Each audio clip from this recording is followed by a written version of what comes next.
Do diseases really run in the family? Are they really genetically predetermined so that you have no control over the outcome? You know, the same question can be asked with your relationship with money. Were you raised in an environment where there was a lot of stress and struggle with money, and so now you feel like you have to experience the same outcome? You know, it sounds kind of ridiculous when it's posed that way, and yet the question is actually the same. Is having a lack or limited money flow a disease? Something that puts you in dis-ease, in dysfunction? Of course it does. I'm Laura Lee Humphreys, and in this episode of Faces of Freedom TV, I'm going to be busting this idea that disease is genetic and that you have no say over it. And I'm also going to show you the common denominator between physical disease and how having a limited lack of money flow is also a disease. So listen in, because the information I'll be sharing with you is important and necessary for you to create a healthy relationship with both your money and your physical health, so that you can create a life you love through a home business lifestyle. So where did you learn about money? Who taught you what money is, what you do with it, how you earn it, how you spend it, how you save it or not? Were you taught the old story that in order to have a lot of money, you have to get good grades in school, go to college, and to get a corporate job? Do you feel a lot of emotional charge and angst and stress when you think of money? You know, when I first started looking at my relationship with money, it was several years ago, and I was in a mentoring program. And the mentor gave us some exercises to help us look at our childhood experiences about money and how we absorbed attitudes and beliefs about money. And as I was going through and answering the questions, then there was a lot of emotions that came up for me, a lot of pain and anger and trauma and frustration. It was just it felt like a huge volcano just erupted inside of me. And it really took me back and spun me out. I was not at all expecting such a huge emotional reaction to that. And it did take several weeks for me to work through all of that emotional charge and calm down and kind of make sense out of it all. Because for the first time, or that was the first time when I really looked at the attitudes, the beliefs, the behaviors, the mindset that my family had about money. And it was a lot to look at, of how it was used, how it was earned, whether or not it's used as a tool of manipulation. And so over time, as I learned how to neutralize that, I also learned how to adopt new beliefs, new attitudes and habits about money, and how I make it, how I spend it. And as a result, my income has improved. Now, can I say that I've mastered it? No, I don't think you do. I think it's always a work in progress. Just like the relationship with your health and caring for your body is always a work in progress throughout your life. And one of the things that have helped me with this, among other things, is meditation and energy work. It really helped me clear and neutralize a lot of that emotional charge, and then be able to sort through what are the beliefs that I want to keep and what beliefs I want to discard in regards to money. And so with all of my videos, as I offer you a downloadable resource guide, which I'm offering you with this one, and that is a meditative exercise that you can use to help you look at and sort through eliminating some of the beliefs about money and the emotional charges you may have about it, so that you can improve your relationship with money so that it's more functional, or so that you're more satisfied with it now. So, you know, there's a parallel here that we can draw between our relationship with money and our physical health. The common denominator in both of these are the family beliefs, patterns, behaviors of lifestyle that we are raised in. That's the stuff that gets passed down and taught from one generation to the next. So my question is, which do you actually inherit? Do you inherit your parents' and grandparents' physical diseases? Or do you inherit their lifestyle patterns, the way they eat, their behavior, their beliefs, which then create disease or not? Do you inherit your parents' and grandparents' family patterns and attitudes and beliefs towards money? Of course you do. It's the same thing here. So let's look at how you learned about your relationship with money first. You know, a lot of us grew up in environments where there was a lot of stress, a lot of tension, possibly a lot of arguments about money, about a lot of bills that needed to be paid. Where are we going to get the money to pay them? Was there medical bills, a lot of health problems? Were both parents working, and so you were kind of left on your own devices after school, perhaps? Was there death or family disasters, or financial disasters, I mean? Was there divorce that you experienced growing up? You know, all of that is going to dictate your experience with money. You know, perhaps after the divorce, then your financial system was drastically different than how it was prior. And so we're going to create a lot of attitudes, perceptions, conclusions, beliefs on our own about what our experiences were with money, in addition to absorbing and learning from our parents or caregivers about how they dealt with money, how they viewed it and felt about it. And so all of this conditioning, all of this information about our relationship with money is absorbed into our subconscious mind as children and stored within the tissues of our bodies. And unless we never look at it, then all of this conditioning is going to run us on autopilot.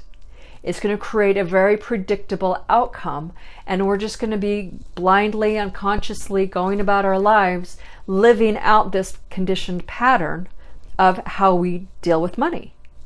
And so you may not have the same financial disasters or problems that maybe some of your family members had, and yet the underlying causes of the issues, the beliefs, the core beliefs, and the emotional charges and triggers, those are still the same.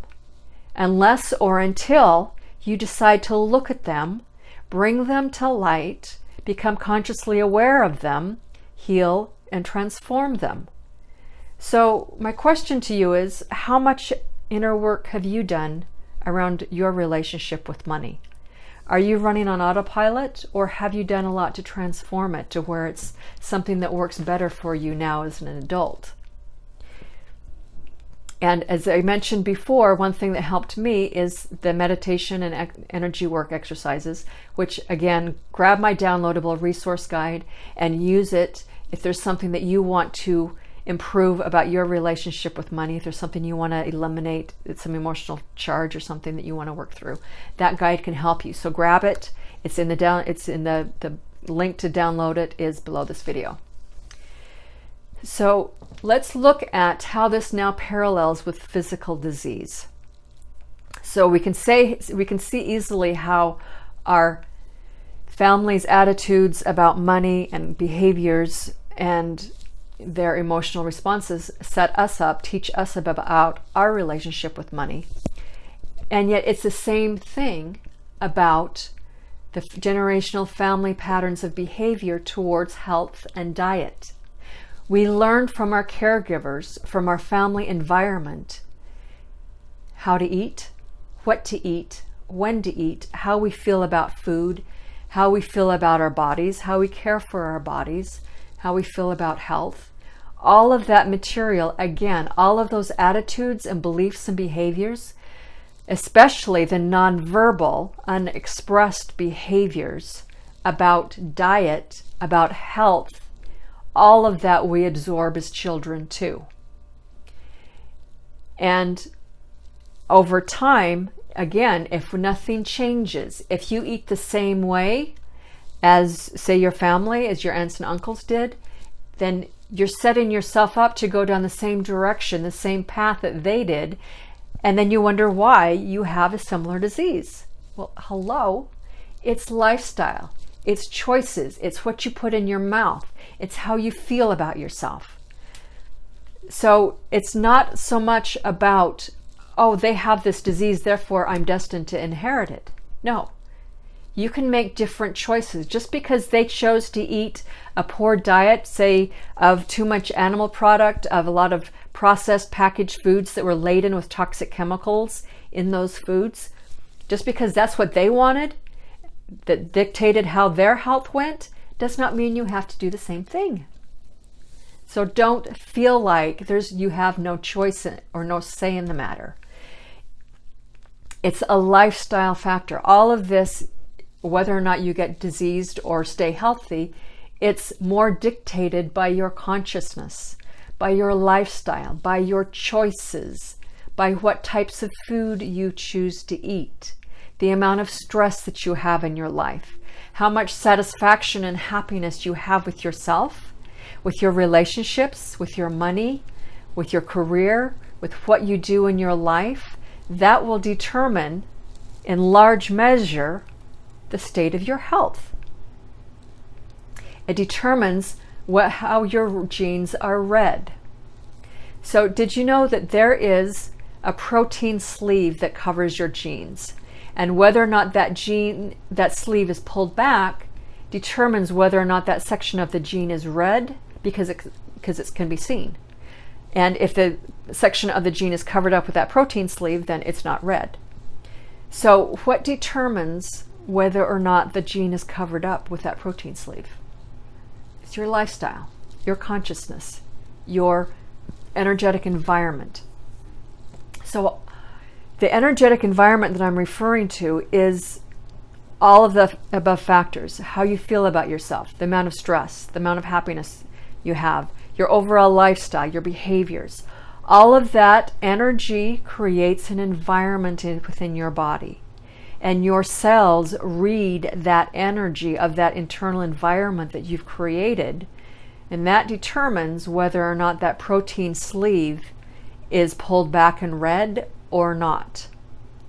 And then what is read on that section of the gene determines how the cell functions, determines what the cell does, how it replicates, how it divides, if it does it in a healthy, appropriate way, or if it divides in a mutated way or an abnormal way, which then creates or sets up this chain reaction of abnormal growth and division. So it's much more about how the genes are read that determines what the cells do. And again, what determines whether or not the genes are read? Your mindset, your health, your habits. So rather than stewing over and stressing about, oh my gosh, I'm going to get this illness because Aunt Betsy had it, stop making that same choice.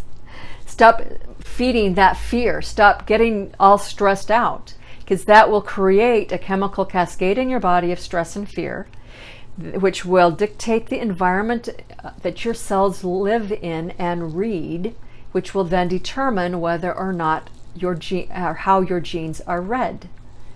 So you don't have to go down that road of fear and disaster and stress and poor health. You know, there's a branch of science called epigenetics. Are you familiar with it? And within that branch of science, and there's a man named Dr. Bruce Lipton. You may have heard of him. He's one of my favorite people. One of his books is called The Biology of Belief. And I'll put the link down here with this video so that you can go check out this book. And he was showing and went into great explanation about how the field of epigenetics and the scientists in there have proven and shown, documented with legitimate science to fully back this up, that only 5 to 10% of all cancers can be directly attributed to genetics. Only 5 to 10%. That's not much. Which then leaves the other 90 to 95% entirely under your control. So, my question to you is, what are you going to do with that control? How are you going to use your mindset, your diet, your lifestyle to determine how your genes are read, to determine whether or not you produce a healthy body or a diseased one? So stop buying into this outright lie, this story that mainstream medical thought wants you to believe, to feel like you're all stressed and in fear and have no control. Just straight out recognize that. Why would you go down that road? Why would you intentionally choose to go into fear, to feel like you're a victim, to feel like you have no control over your body, just because some outside authority told you to believe that? It's ridiculous. Stop buying into the fear porn and recognize what legitimate science shows, that only 5 to 10% can be attributed to genetics. That's it. The belief that it's a family inherited disease and therefore you're destined, that you have to get it, there's been no science whatsoever to prove that at all. So stop believing the stories and the fear porn. Stop creating more fear for yourself, stress and anxiety by thinking that you have to create a disease just because your Aunt Betsy or Grandma did. You can make different choices. You're not stuck in a victim cycle where you have to experience the same outcome. In the same way that you can make different choices about your relationship with your money and your income than what your parents did, you have the free will and choice and power to make the same kind of a decision with regards to your health and the outcome of the state of your body.